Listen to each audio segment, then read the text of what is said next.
స్వాహాపత్రాన్ని విడుదల ఏం పత్రం స్వేదపత్రాన్ని విడుదల చేసిండు టీఆర్ఎస్ పార్టీ. చెమట కాయిదాన్ని నిన్న విడుదల చేసి చెమట కాయిదానికి సరిపడనే ఇచ్చిండు. ఇక దాని గురించి నేను పెద్దగా పోను. సుదర్శన్ అన్న నిన్న ఎన్కౌంటర్లో ఆ చెమటంతా, ఆ దారపోసిన చెమటంతా ఎత్తిపోసిన కార్యక్రమాన్ని మీరు అందరు చూసారు కాబట్టి సరే ఏమైనా టాపిక్ వస్తే మాట్లాడుకుందాం.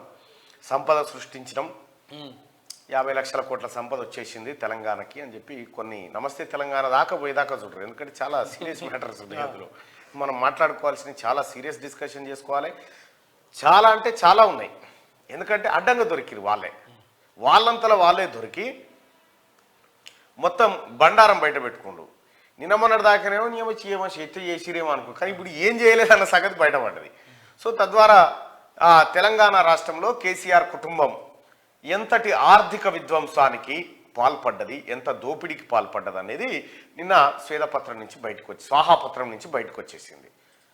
ఇదొక అంశం. అయితే ఇక నిన్న కలెక్టర్లతోని ముఖ్యమంత్రి రేవంత్ రెడ్డి గారు, అలాగే డిప్యూటీ సీఎం బట్టి విక్రమార్క గారు, ఇతర మంత్రులు కూడా అందరూ కలెక్టర్లు ఎస్పీలతోని సమావేశం నిర్వహించారు. ఈ నెల 28 నుంచి జనవరి 6 తారీఖు వరకు 6 గ్యారంటీల అమలు వ్యవహారాన్ని వాళ్ళకి అప్పచెప్పడం జరిగింది. దాంట్లో ముఖ్యంగా కొత్త రేషన్ కార్డుల దగ్గర నుంచి 6 గ్యారంటీల అమలుకు సంబంధించినటువంటి దరఖాస్తులను ప్రజల నుంచి స్వీకరించాలని, అది ముఖ్యంగా తెల్ల రేషన్ కార్డు ఉన్నటువంటి వాళ్లకు ప్రప్రథమంగా ప్రాధాన్యత ఇస్తూ ఈ కార్యక్రమాన్ని కొనసాగాలని, ప్రజల వద్దకు అధికారులు పోయే విధంగా.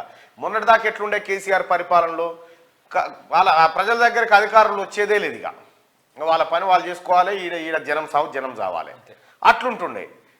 అధికారులేమో జనాన్ని కలవరు, అధికారులనేమో లీడర్లు కలవరు, లీడర్లనేమో మంత్రులు కలవరు, మంత్రులను ముఖ్యమంత్రి కలవరు, ఈ ముఖ్యమంత్రి ఎవరిని కలవడు. ఇక ఈ కార్యక్రమం ఉంటుండే మొన్నటిదాకా. ఇక ఈ దొరల పాలన పోయిన తర్వాత, ప్రజాపాలన వచ్చిన తర్వాత సిస్టమ్ అంతా ఉల్టా అవుతా ఉంది.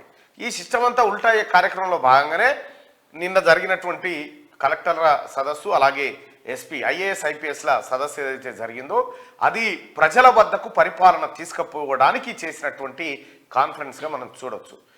ప్రజలారా, మార్నింగ్ న్యూస్ చూస్తున్నటువంటి మిత్రులారా, చాలా రోజుల నుంచి మీరు అడిగారు, అన్న రేషన్ కార్డు గురించి మాట్లాడు, అన్న రైతు బంధు గురించి మాట్లాడు, అన్న రుణమాఫీ గురించి మాట్లాడని.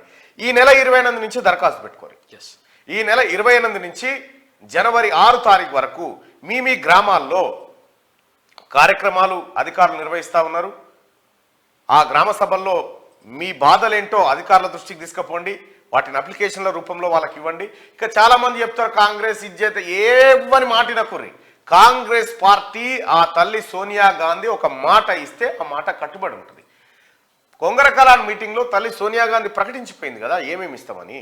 అవి టెన్షన్గా అమలవుతాయి. మీరు ఏదో ఇదైపోతుంది, అదైపోతుంది, ఇదేమాయ అదేమాయ వీళ్ళంతా ఒరుకొని ఏమైనా చేసుకొని, కాంగ్రెస్ పార్టీకి ప్రజలకు మధ్య ఏర్పడ్డటువంటి అనుబంధం ఏదైతే ఉందో ఈ అనుబంధాన్ని కొనసాగించే విధంగానే, ప్రజల మెప్పు పొందే విధంగానే కాంగ్రెస్ పార్టీ పరిపాలన ఉంటుంది, నో డౌట్.